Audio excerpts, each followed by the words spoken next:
let me put it in terms that it's easier for me to say and not have to go into the details of how I know, but just that I know. I'll present it to everybody very simply. What could be so important at Area 51 that would require the level of secrecy that is in existence around that facility?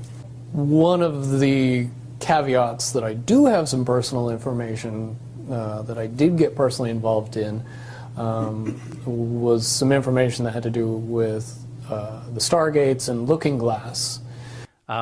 Project Looking Glass had to do with time, any effects of time in the craft. Now, I don't think we're not talking about making a time machine like in science fiction, but we're talking about, small distortions, intentional distortions of time and how that can be used. It was that, well, one of two things.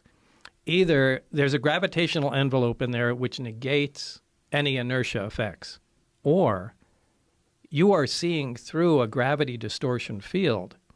So, just like you're looking at a hot highway and you see, Looks like an water. optical distortion going through there. Well, the same thing happens in gravity, and the craft may not actually be moving like that. It may just look like it because you can only see it through the field.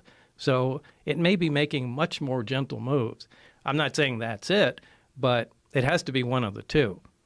It's like the Wicked Witch, looking into the, magic mirror and always getting the same answer. Well, if you were always getting the exact opposite of the answer that you wanted, you'd stop talking to the mirror. And that's essentially what happened with Looking Glass, is not only did they not want people to use it anymore because they knew it was just going to burp out the same thing, but at the same time, they didn't want anybody else to know what it was saying, I'm sure. Because that they would lose control. Because that information was of a monumental concern when I was in the military about how to prevent this inevitability. Now, at first, I thought it was end of the world. Now I see end of the world as end of their world. It's an inevitable event. It's been forecast, it's been predicted, it's been fed to us in a slop trough of what they want us to believe will happen.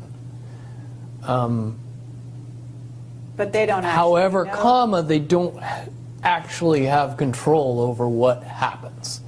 They only have control over the reaction, and it seems that no matter what they try to do to cause their desired reaction, it's going to have an opposite effect. Interesting. Now, it's much, much easier for me to explain today what that process is as opposed to back then. But if I had to give it a name, I would say it's the awakening process. It's an evolution of consciousness that cannot, will not, and no matter what decisions or possibilities are injected into the equation, eventually it all resolves down to us all learning the truth and becoming aware of this massive dam of lies that has been built that keep us from knowing massive volume of information that we should. Could convince everybody out there that for all intents and purposes, what we believe to be true eventually becomes true. If somebody convinces us that a major disaster is going to happen in the very near future, a major disaster happens in the very near future. If we don't buy into that fear and accept that there's really nothing that we know is going to happen, and accept of whatever happens, that makes the convergence of the timelines happen as naturally as possible. Any attempts to try to go away from this one inevitable conclusion I again see as a new beginning, an end of this reality, the beginning of something that we can't even possibly understand based on the level of our beliefs currently. But when all that information comes flooding out, there's going to be no denying what's true and what's a lie or what's illusion.